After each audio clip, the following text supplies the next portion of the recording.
I'm gonna Put it out there strong. there. Yeah, we're gonna start, but feel free to keep eating and drinking and whatnot. But we got to get going because I guess we'll try to get y'all out of here by 8. Close up by 8.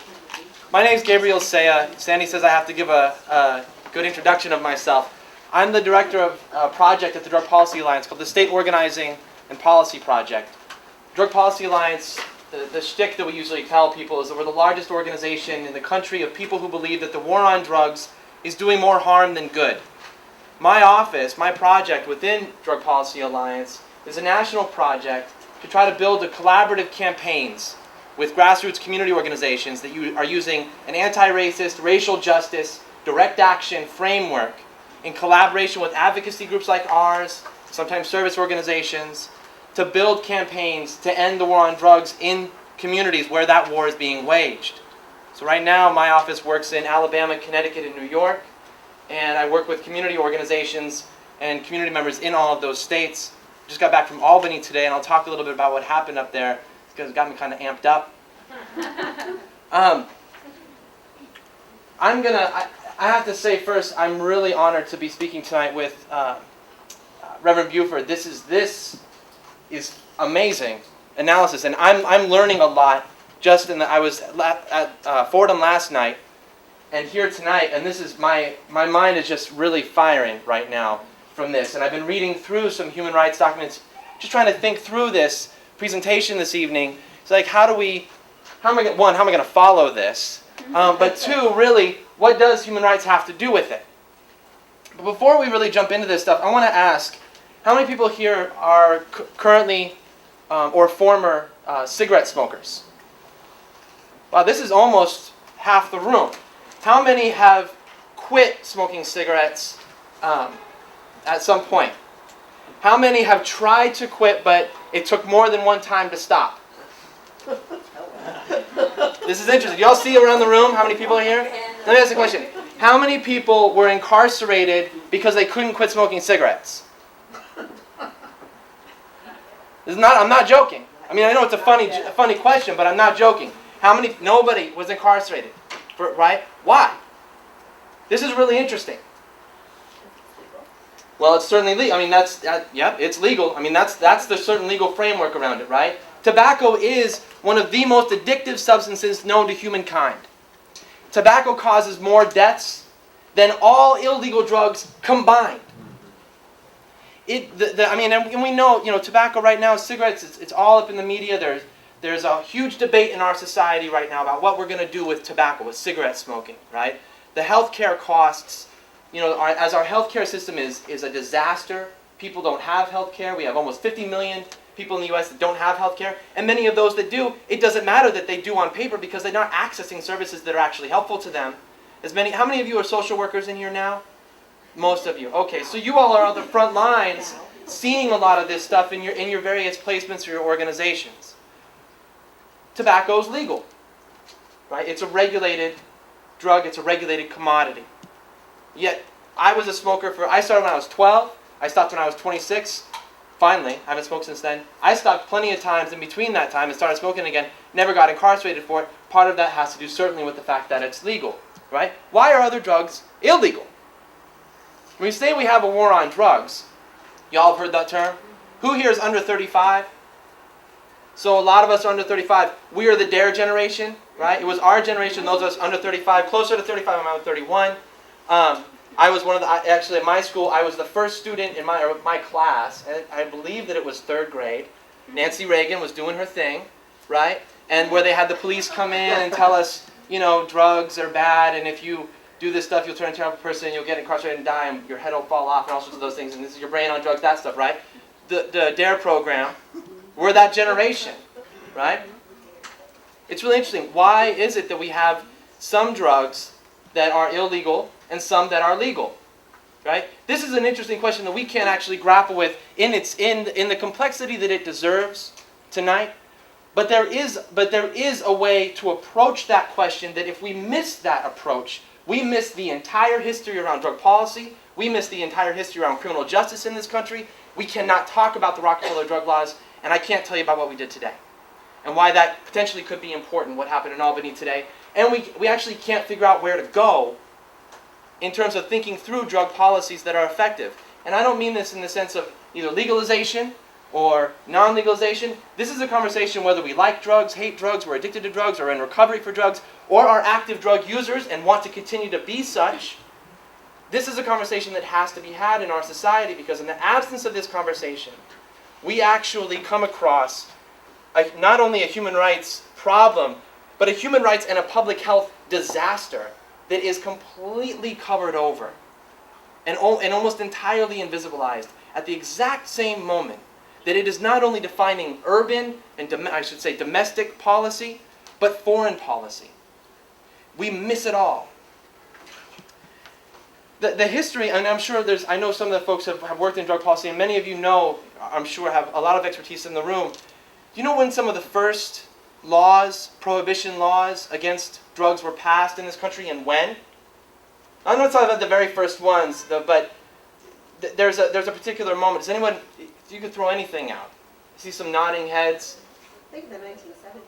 Well, there's the 1970s, right? But we're actually going before.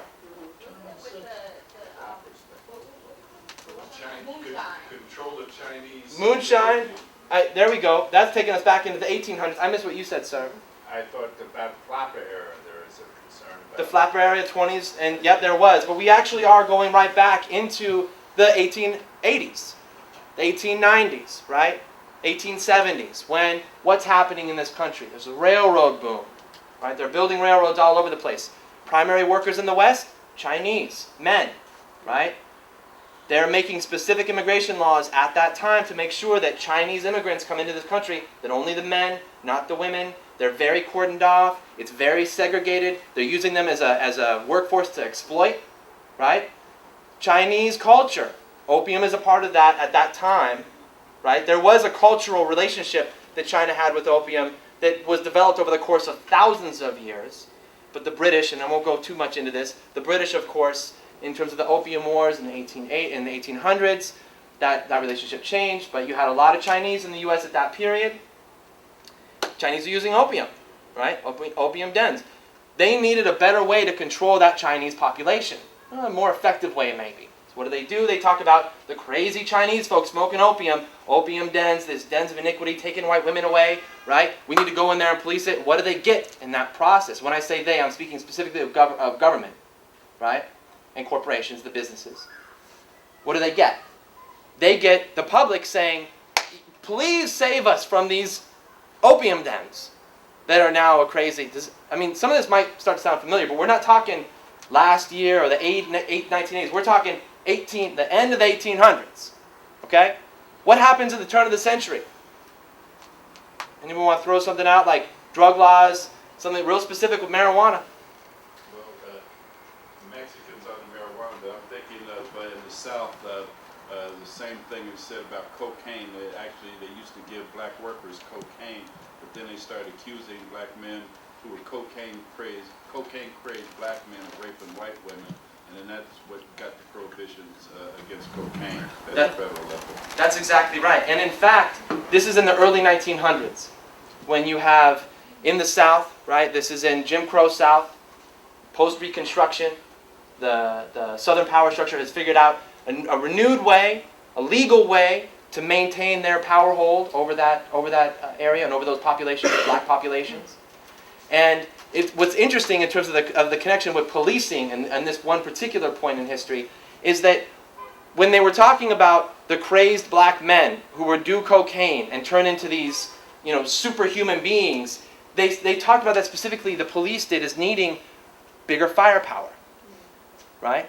They were actually able to graduate, and right now I can't recall, maybe because I had too much coffee today, I cannot recall the caliber weapon at that time that they were using, but they were actually able, the police nationally, starting in the South, graduated their weapons into a higher caliber by using this argument that crazed black men on cocaine, right? They would do the cocaine and become superhuman, and they needed to have a huge weapon to deal with that, because, ultimately that always got tied back, whether explicitly or implicitly, to protecting white women. You start to see a theme here, right? In the early 1900s, you have what going on? Mexican workers were coming up. Mexico, I mean, we don't need to go into the fact that less than 50 years prior to that, the Mexican citizens that were coming into the U.S. were Mexican citizens living in Mexico. But aside from that, you have Mexicans coming into the U.S. to work in places like California, in places like Arizona, New Mexico, Oregon, Washington, Idaho. What were they doing? A lot of farm labor. Not a whole lot's changed. What's going on? The Mexicans were smoking weed. Everybody was smoking weed. But they needed a way to control that worker base, right? And when I say those terms, I sometimes think maybe I'm sounding too conspiratorial here, but we'll come to the end of this tonight, and you can tell me if you think that I'm sounding too conspiratorial, or I can also give you a lot of resources at the end of this evening, and you can... Pardon me? Okay, good. So you all have been... How many of you have been through the Undoing Racism workshop? Oh. Can you all just come with me when I do presentations in other places? Because you could be the plants in the audience. No, this is great because it actually means that we can have a different type of conversation. That you've done that work. And it's really critical because otherwise we spend so much time talking about, as an example, the conspiracy stuff that we can never get into the conversations about institutional power. And that's really where this is going, right? You can see the trend here. I don't need to dive into it too much more. And you probably know some of this history. You can see the trend. Drug policy in the United States, not wholly, not entirely, and certainly not every policy in every drug, but the trajectory of drug policy in the United States, particularly as it relates to illegal drugs and what we now know as the drug war, is so intimately tied to institutional racism that if we talk about the drug war without talking about institutional racism, we miss the entire picture. And we can end up having a conversation that could get us into debates about, well, is legalization the right way? Is decriminalization the right way? Absolute prohibition, maybe that's it. Those are conversations that absolutely need to be had. We as a society in all the different sectors of our communities need to have that conversation if we plan on fulfilling our, the dream of us being a democratic society. If we are to fulfill that dream, we have to figure that question out. That has to be a component of it. Because if we leave it out, it'll come and get us in the rear end at the end, and we won't like it. But we can't get at that conversation unless we're having a conversation about institutional racism. Because the entire trajectory of the drug war in the United States today is rooted in this process, and it's continuing up to this very, very moment. You all know, you've heard the Rockefeller drug laws. Anybody in the room who has not heard, and it's okay if you want to raise your hand, who has not heard of the term or heard of the Rockefeller drug laws? So you all have heard of them? Please tell us. I just want to make sure, what's interesting about the Rockefeller drug laws, as it makes them, I have a personal sort of historical interest in them, and a messaging, and kind of like, wow, this is interesting, is that there's almost nowhere else in the country where a body of laws that relate specifically to drugs and drug use, I'm not saying the general public's detailed understanding, but there's very few places in the country, and I actually can't think of one, with very few exceptions that relate to mandatory minimum laws. I can't think of anywhere else in the country, and I certainly don't know it all, but where the drug policies in that state or in that community is so tied together under one rubric that most people have at least heard of. Because most drug laws tend to be kind of related to very specific elements of drugs or specific sentencing practices, right? Or whether we're talking about syringe exchange or treatment instead of incarceration or medical marijuana or pain management, right? These are very specific elements of our drug policies. But here in New York, the Rockefeller drug laws, irregardless of our detailed understanding about them as a public, there's a general sense amongst New York, and this has been polled, right? I'm not making this up. I mean, the polling has been done on this, where people kind of heard about them, even if they can't say, could you tell me what all of the charges are on the mandatory minimums? Maybe not, but it's remarkable that people here have heard of them. Only because it means there's a consciousness around these laws that has been brought about in large part, as a result of the movement that exists to repeal them. And I want you to hold on to that because we're going to come back to it, because sometimes it can be really difficult to hold on to our victories, and it can be really hard to see what it means to do things that otherwise may feel incremental on a day-to-day basis. But we can never forget to see ourselves in the sea of history, or a river of history rather. Because if we just see ourselves as isolated in this day-to-day moment, we miss that larger picture that can give context to our day-to-day actions. So I'm going to come back to that. Rockefeller drug laws, anyone know when they passed? 72, 73. That's right, 1973. What's really interesting about this is that they passed in, you know what else was going on in 1973, right? You got Nixon, stuff is happening right then, right? You have the Civil Rights Revolution. If you look at it starting at around 55 and going up through 75, and some people even take that up and look at Jesse Jackson's presidential race as the real, national public. I mean, anyway you cut it, it's right there in the midst of it, right? When these laws get passed. But we have to, before we talk about 73 and when these laws get passed, which I think, I was actually talking to somebody who had done 30 years in New York prisons, not under the Rockefeller laws, who came out and knew the exact date and the time that the press conference was held, which is remarkable, right? Really remarkable. We'll come into that as well. But in the late 60s, Nixon, and these are in some of the public documents that have been released both recently and over the last number of years about the Nixon presidency, which was, a rocky one, to say the least. One of the things that Nixon understood at that time, and that he said, was, we have got to figure out a way to talk about, and this is I'm paraphrasing, but this is really the gist of what he said, and I should probably find the quote so I could cite this, but he said, we need to figure out a way to talk about locking up and cordoning off black people, that we don't have to say that we're going to lock up and cordon off and sort of segregate black people. Because we can't talk like that because of the civil rights work that's going on. Right? Now I don't remember the exact quote. I'll find it. But that really was a conversation that Nixon had that got recorded. Right? Now that's in the late 60s. Now Nixon's a smart guy. He made a lot of mistakes. But he's smart in terms of he understood what the establishment at that time needed to be able to survive in the new context, right? We could say that's messed up that he said that, and it is, certainly. Well, what are they facing right then? You have a civil rights movement that is moving, right, that is doing what Reverend Buford was laying out here. We're going to come back to this piece around intent because it's critical. But is saying that people getting chewed up by dogs and hit with hoses, that's pretty clear, right? Civil Rights Revolution had changed the ability for people like Nixon to be able to say things like publicly, we just need to lock up black people. He just couldn't say it anymore. At the same time, you have a vigorous, powerful, energetic, very, very, very, I don't want to say, I want to say dedicated. It's not the right, it's escaping me right now. But militant movement also in New York City, right? Someone talked about, even where we are now, like Deacon Radcliffe, on the way up here, who's lived in this community for 60 years, some odd years, was telling me about some of the places in this community where folks like Malcolm X and Joe Louis and Sugar Ray Robinson, and these figures where he had shaken Joe Louis's hand and didn't wash his hand for a week at the base of this hotel, right?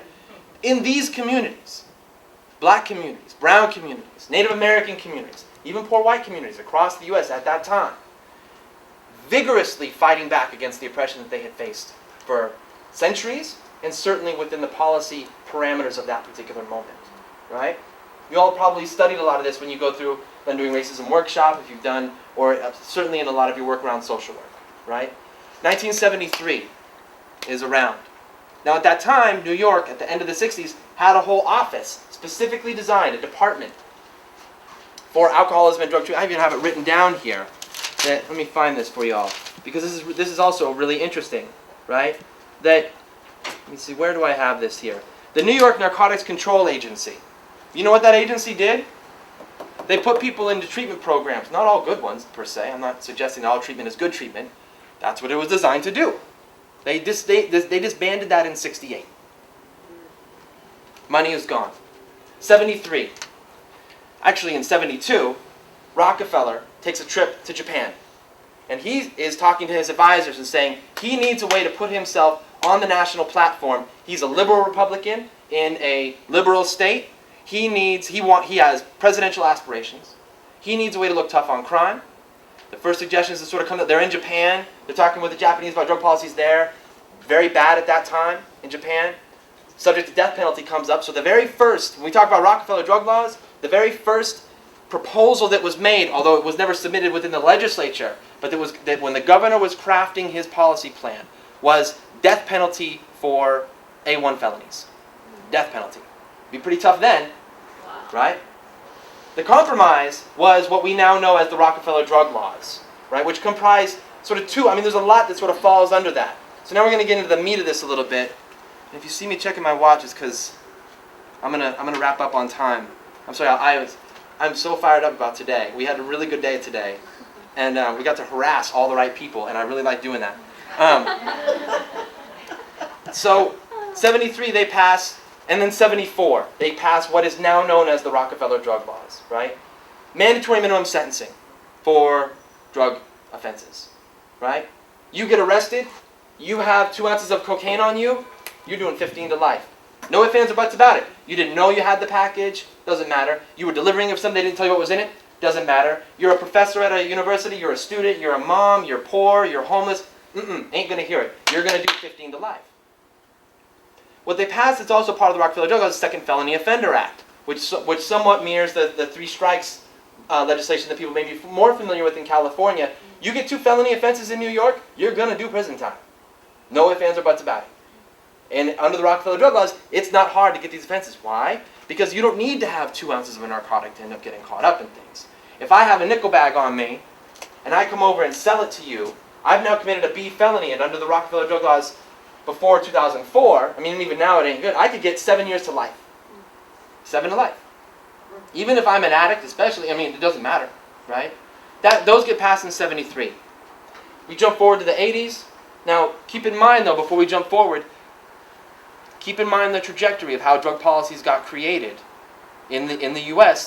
since the 1800s. Because there were people in New York in 1973 that did testify at the legislature, right? I mean, it's interesting. The president of the board of the organization I work for was the head of the NYCLU at that time, gave me a copy of the memo that he turned in 1973 talking about these laws are going to amount to essentially a racially segregated drug policy creating 2 criminal justice systems in a reflection of apartheid South Africa. Right? 1986 comes around. Now we're in the full swing of Reagan. Reagan's here. He's talking about war on drugs. We got to be tough. In 1983, Reagan says, we need drug laws that are like the New York Rockefeller drug laws. That's a Reagan quote. They did model the modern day drug war as we now know it on what's happening here in New York, which is why when we come back, why it's so incredible that so many people know about the Rockefeller drug laws and why there's a particularly important charge for us living in New York to do something about that. 1986, Congress, after the death of Len Bias, he's a basketball star, he's white, he's the new star of the Celtics. He goes out one night partying, overdoses on cocaine, pow! In the same time that it took Congress to pass the Patriot Act, which was no time, right? They passed 26 mandatory minimums. 26! No debate. Democrats, Republicans, all alike. We're going to be tough on drugs. We're in a frenzy. Remember what's happening in the 1880s with the Chinese, or in the early 1900s with the Mexicans, or in the teens in the South with blacks? What was the goal? You stir up the populace and make them terrified that their community members, the people down the block, the people across the tracks, are these manic crazed drug addicts that will come and rip you limb to limb. We need to do something about it. Don't miss the parallels here with the war on terrorism and the war on drugs, right? Don't miss it. I know it's obvious, so grab onto it and hold on to it, because we can't let it go. They're certainly holding on to it. So our analysis has to account for it, right? Now, I'm going to hit you all with some numbers for a minute, so bear with me, okay? Are you ready for this? And this is something that Bob Ganji, who's a colleague of ours, talks about, and every time he says it blows my mind. He's the director of the Correctional Association. It's been around since the 1850s, working on correctional reform. 1817 in New York to 1981. That's a span of 164 years. Guess how many prisons are in New York during that period? Just throw it out. Any guesses? 20. Yeah, no, these are good. 31, 33. 33 prisons built in that 164-year period. Okay? 1982, who's in office then here as governor? Cuomo. To 2000. how many prisons get built? 200. I mean, that's a jump, but I mean, it may as well be. Right? 38. Now, if you consider that in an 18-year period, they built more prisons than had built in a 164-year period, something, irregardless of whether we think that they should have done it or not, a light bulb has to go on, especially for those of you, the scholars in the room, most of you are students, to think, well, what the hell changed? Right? Something shifted. Something shifted. This didn't just happen overnight. It wasn't an accident. They were just like, you know what? I got a really good idea. Right? I mean, no. I mean, it was a good idea for them. But this was very well calculated. Right? So hold on. This is the numbers part. Are you ready? We're gonna sort of go around for a minute here. What's happening in the 70s economically? Right? Right? We're in the tubes. We're in the tubes. What they were calling then, I mean, especially a lot of those movements, as an expression of, and I'll to use a gobbledygook term, but it's not so gobbledygook, imperialism, right? Global imperialism. What today we tend to talk about as globalization, right? What the rest of the world tends to talk about as liberalization of the economy, right? What the gist of it, all we need to know is that corporations, factories that were in upstate New York that people were working at, went away to other countries to exploit labor in those lands because, why? The U.S. had actually made some advances. People were making good wages. Not everybody, but some folks. Labor movement had done a good job. Places like here in New York, folks have been making money. The corporations say, our bottom line is what we got to think about. I can make more money in Mexico, Thailand, well, not Vietnam at that time, although they're there now, and we're going there. Bam, they're gone. New York upstate economy dries up, which is why when we hear in the news that they compare upstate New York to the devastation that they see in rural parts of the South, because it's real. Right? That's a real thing there. Like, people in upstate New York really don't have work. They built these prisons. Where did they build them? All upstate New York. All of them. Every single one. New York had the biggest, increase in its prison population in the country. It just got hopping. Right? Now, here's where the numbers part comes in. 1973. You know how many people in prison in the U.S.? Less than 400,000. 1990. 92, Clinton takes office. How many people in prisons and jails in the U.S.? About 1 million. 2000, Clinton leaves office. Today, 2007, we have a mess for a president. How many people in prisons and jails? 2.3 million. Now, every time I say this, I have to say, I cannot fathom this number. I simply cannot do it. It's all of Manhattan on a weekend when there's nobody here working. Right? Imagine that. Everyone just gone. I mean, this is some serious stuff. And consider also, around the world, the UN calculates that there are approximately 8 million people worldwide in prisons and jails. We are 5% of the world's population. We have 25% of its prison population. This is remarkable. I mean, these. Every time I say them, I can't stress enough how, because the numbers can just become sort of a mess, right? I mean, it really can. It's like, yeah, we say 92% of the people locked up under Rockefeller drug laws now are black and brown, and we could just sort of go on. It's like, wait a second, let's really consider this for a minute in that river of history, right? Don't think about it in our day-to-day. Think about it in context, right? 92% of the people that are locked up in New York State right now under the Rockefeller drug laws, mandatory minimum sentencing that provided the context for the modern day drug war as we know it, which includes mandatory minimum sentencing, policing practices, the defunding of treatment programs, the move, a wholesale shift. What little approach we had as a country. Remember, because the treatment field, as those of you know, is not that old. It's a fairly new field as fields go, right? 40 years maybe? 50 years? I mean, it used to be a condition that they just said, they're an addict, there's nothing to do with them, and like that was it. People were done, right? I mean, this is a young field as a field. So if you think about this power analysis, right? The institutions. How many people here know somebody or themselves, although you don't have to say, so you or somebody that you know that has ever had a problem either with alcohol, cigarettes, or an illegal drug? Is anybody in the room that has never known anybody in their life or themselves never had a problem with alcohol, cigarettes, or an illegal drug? Anybody in the room?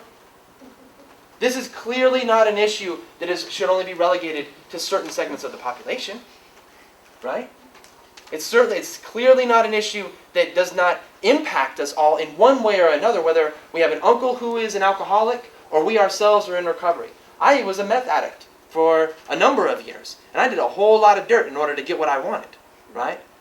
And it's only by a couple of things, probably the grace of God, ability to talk good, and the fact that when I got caught, I got let go, right? Then I'm not doing prison time. I have a brother who's doing a 10-year bid in prison on a nonviolent first-time drug charge. He didn't get let go, right? He got taken up, right?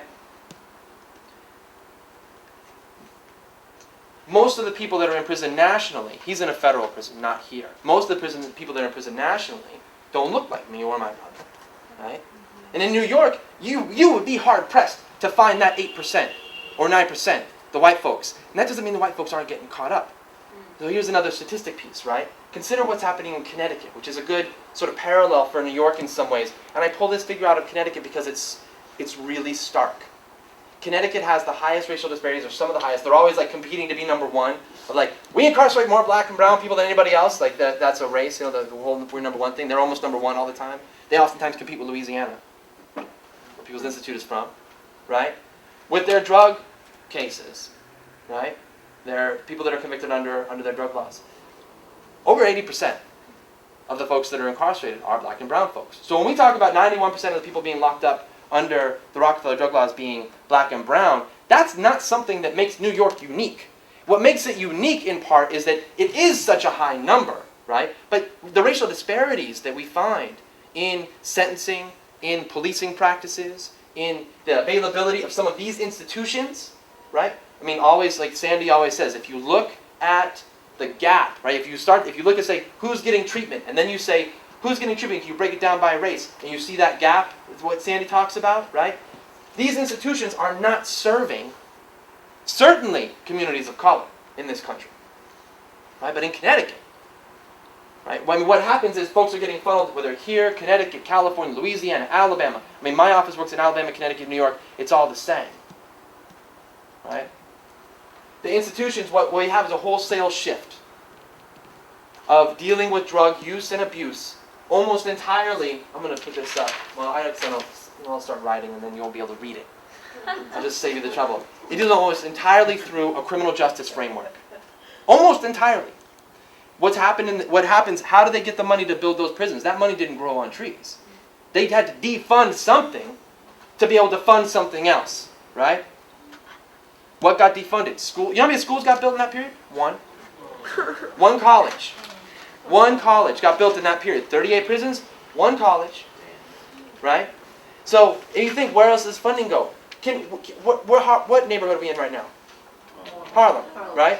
You think Central Harlem? You think Harlem, folks living in Harlem have problems with drugs? Same as probably Upper East Side, right?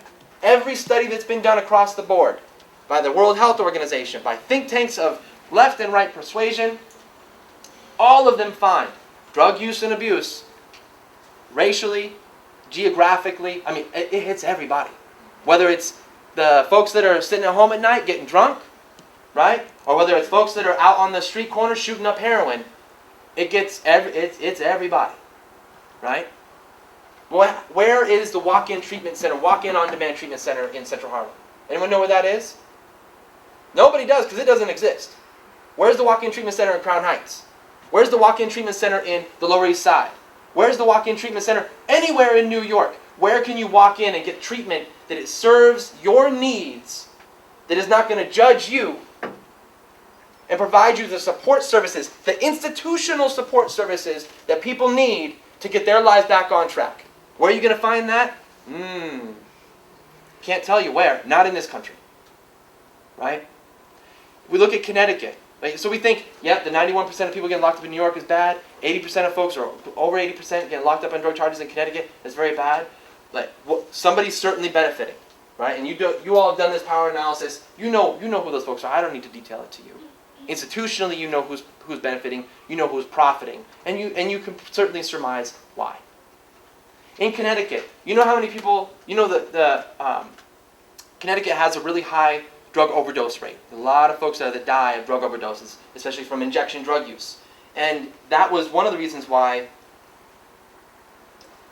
some of the folks who are here with a harm reduction background may know that Connecticut became the first country. They seceded. You all didn't hear this? It's amazing. A lot happened today. I'm very excited. They became the first state in the U.S. to pass a syringe exchange law, right? Why? Well, a couple of reasons. AIDS epidemic blowing up in the 80s, right?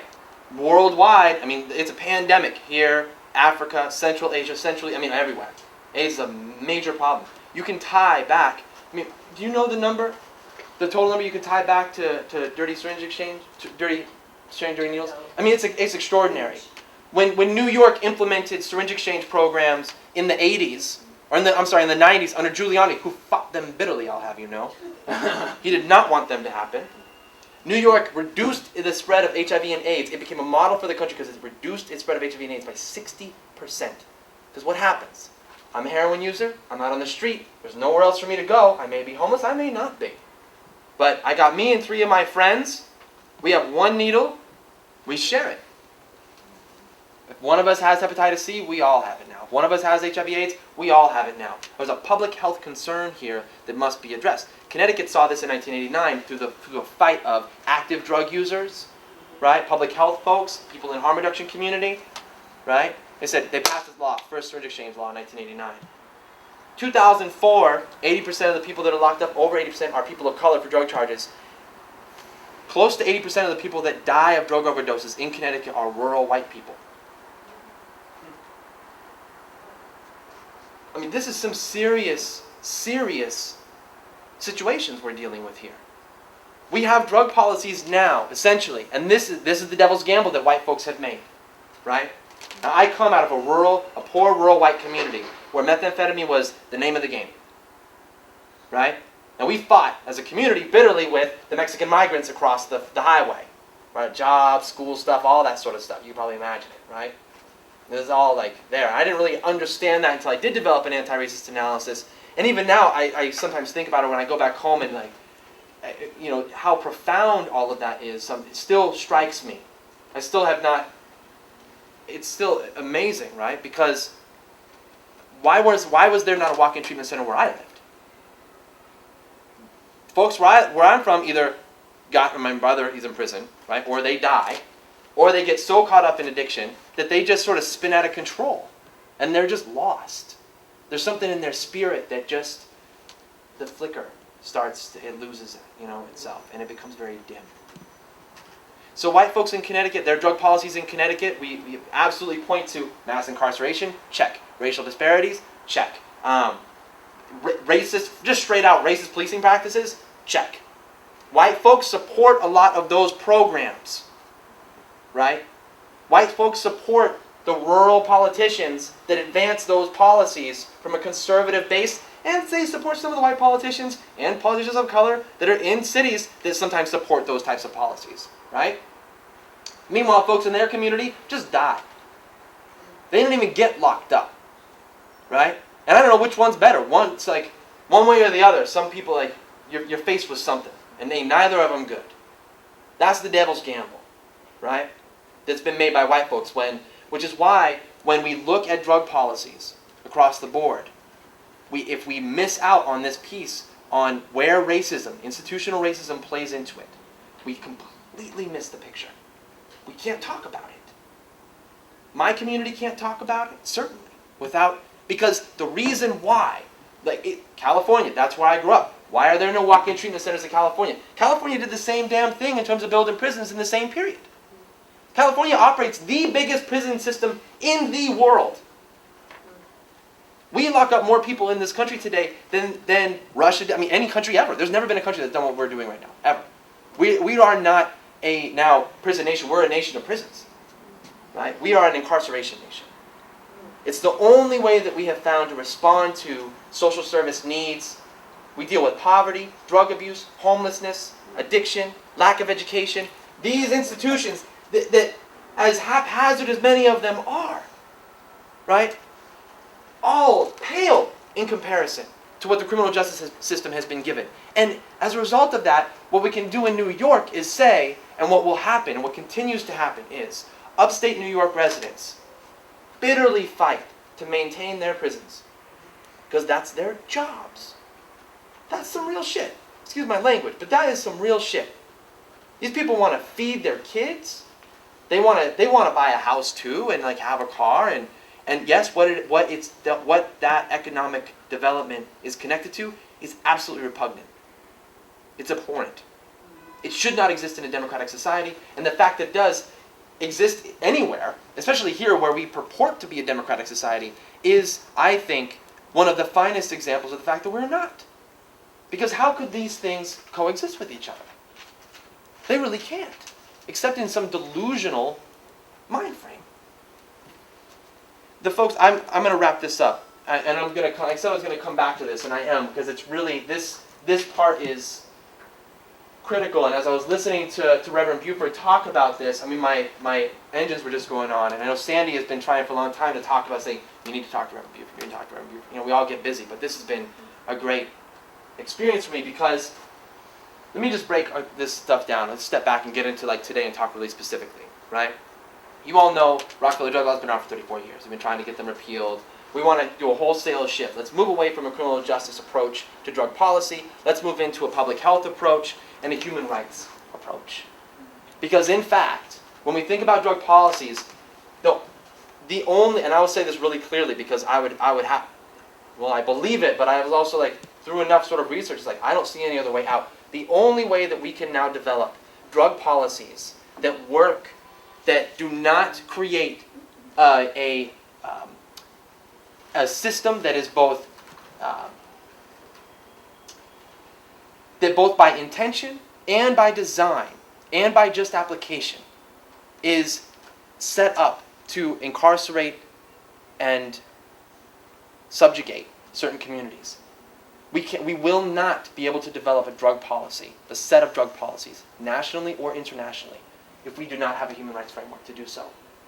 Because the human rights framework gives us both a national and an international and a personal and autonomous framework around drugs and drug use and drug addiction that even civil rights at this point cannot provide. Because nobody is going to say, although I think that some certain drug users, there's a drug user organization here in New York. They say, we're drug users, it is my right to use drugs. And in fact, they have a kind of interesting point that they're making. Because if you consider that drugs are so widespread across the country, right? We use almost all the cocaine that Colombia can produce. Now, if you consider that they make these huge deals out of folks that are selling a couple ounces here and there, we're not talking about a couple ounces that come into the state and country. We're talking about tons, megatons, right? Megatons. So yeah, somebody probably gets high on cocaine sometime, wiles out, and needs to sit down. You know, like somebody needs to deal with them, right? But they're probably using a little bit. Where are those megatons going? Where are they going? And in fact, if we use the framework that the U.S. government wants us to believe, that if you smoke pot, you'll have a tree grow out of your forehead, or you do cocaine and you're going to all of a sudden try to eat your children. I mean, this is really, I'm being a little bit, tongue-in-cheek here, but that really is the drug. I mean, as a DARE generation, they told me a whole bunch of stuff, and then I went and did it all, and I was like, God damn, wow, this was actually, I did not freak out. I mean, this is actually great, and you all are full of it. I mean, it really was a political awakening for me. But consider this. We have massive amounts of illegal drugs coming into this country. And institutionally, we are certainly screwed up in many ways. But Wall Street still functions pretty damn well, right? I mean, seriously, consider this for a minute. Consider all the illegal drugs. Opium, heroin and opium, right? Cocaine, methamphetamine. I mean, there was a lot. We are a nation that loves drugs. We love our coffee. There was an article in the paper the other day about they made a new Prozac for dogs. I mean, we really love drugs. Now, but if you consider what the propaganda is, we would have to surmise, based on logic, that if people are using all of these drugs, we would be a nation burning in flames, killing each other, and cannibalizing one another. And while we certainly have an incredible amount of problems that we have to deal with, from the community on up into the government, right? In our in our social life, in our civil life, people are using drugs and functioning. I will probably go and have a beer tonight, right? It's funny, but this is really where we have to get here, and we cannot, thank you, we cannot think through creating effective drug policies that incorporate public health, incorporate harm reduction, how many of you have heard that term before? That's really great. Public health, harm reduction, personal autonomy, right? And systems that are designed to support people. We can't do that if we don't have a human rights framework to do it.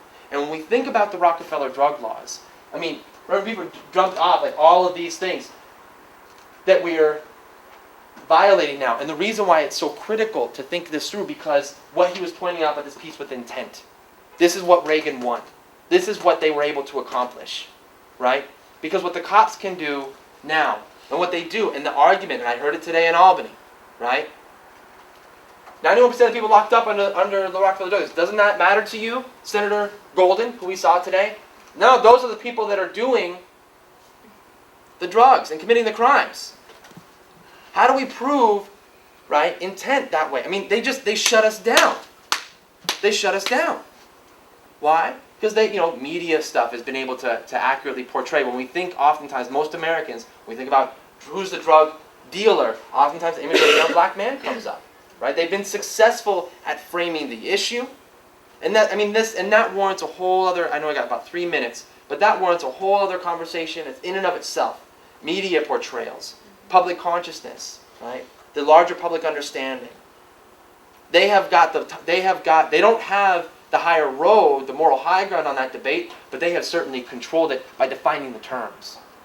And we continue to argue the terms about Rockefeller drug laws and the disparities that go on across the board with regards to mass incarceration, oftentimes in civil rights terms, because we respond to things in the way that any rational, thinking, compassionate human being should respond when anybody says 91% of the people that are locked up under these laws are black and brown people. And as Reverend Buford was pointing out both last night and tonight, when international audiences hear about what's going on here in the U.S., they want to know what we're doing about it.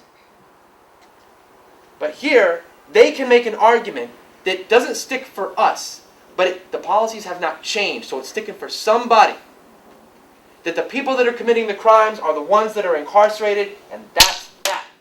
And until we start to incorporate a human rights framework that gets us beyond what's intent by the cop on the street and gets us onto the effects of what these policies mean, what they're doing, and who they're impacting, we will be here 34 years from now talking about the Rockefeller drug laws, and I will be on some crutches or something. I'll be telling you, I had a great day in Albany today.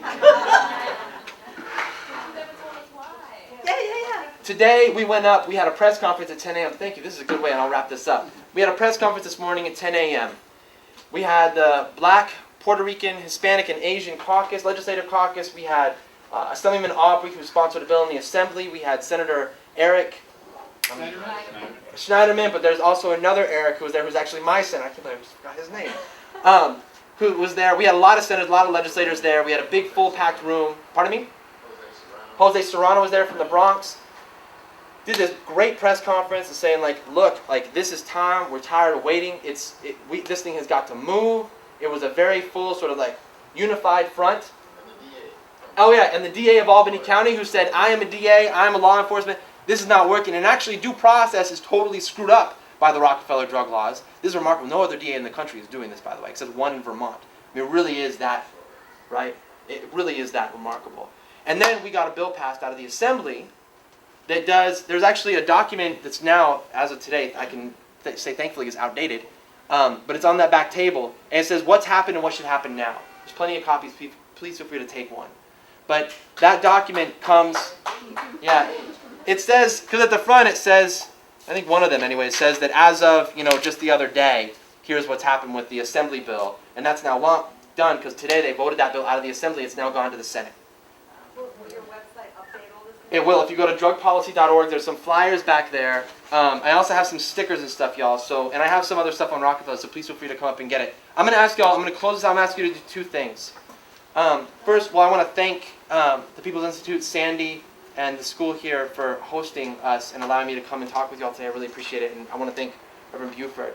The second thing is, I think that there's a donation box going around. I just encourage folks to please chip into that so that we can continue to do these types of forums on other issues.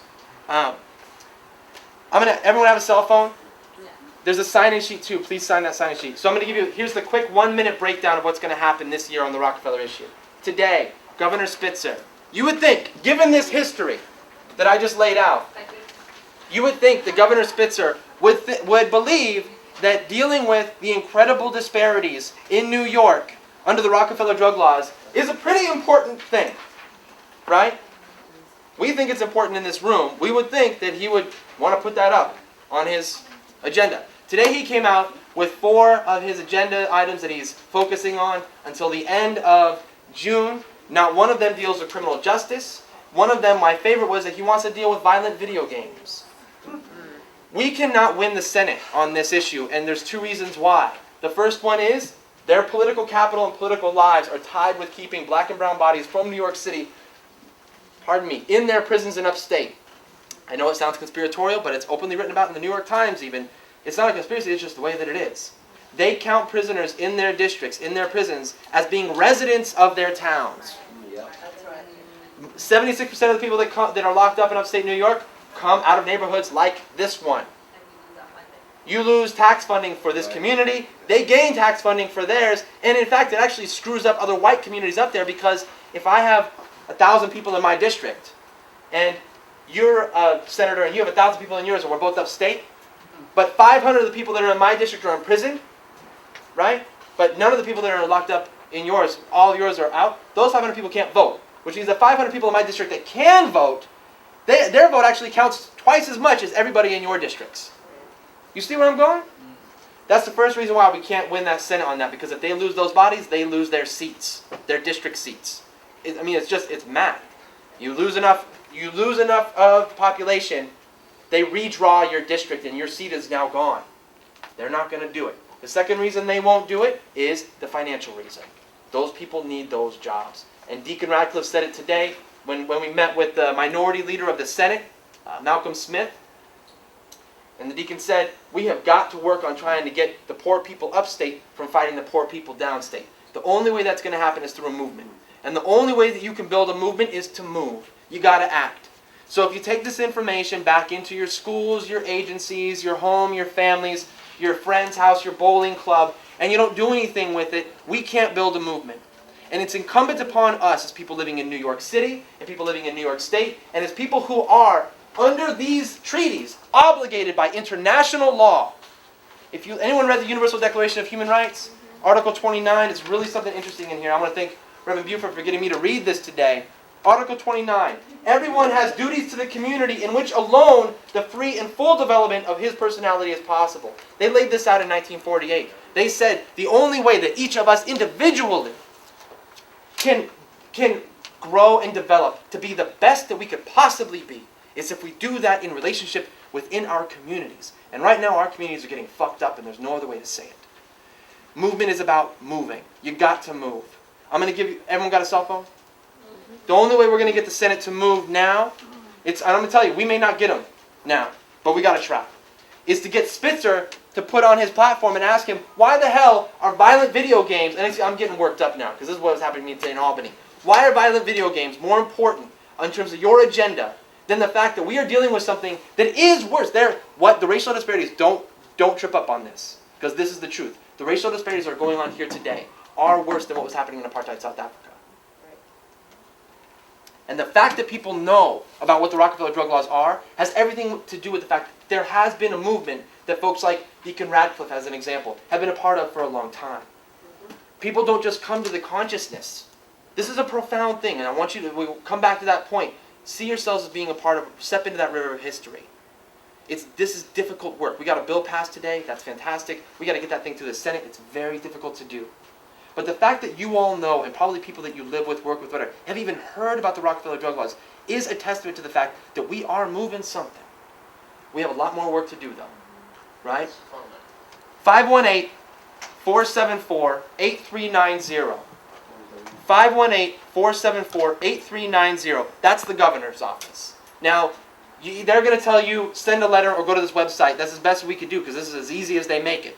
If you call that number tomorrow and either send an email or a fax or a letter to the senator and ask him why he has not put Rockefeller drug laws on his agenda, and if you get 3 of your friends to do it, I know this is not the sexiest stuff in the world. I'll admit that, right?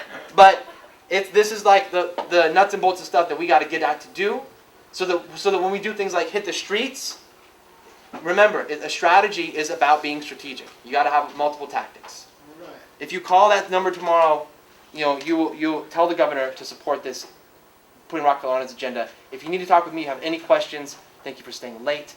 There are flyers in the back with my contact information on that, and I thank you so much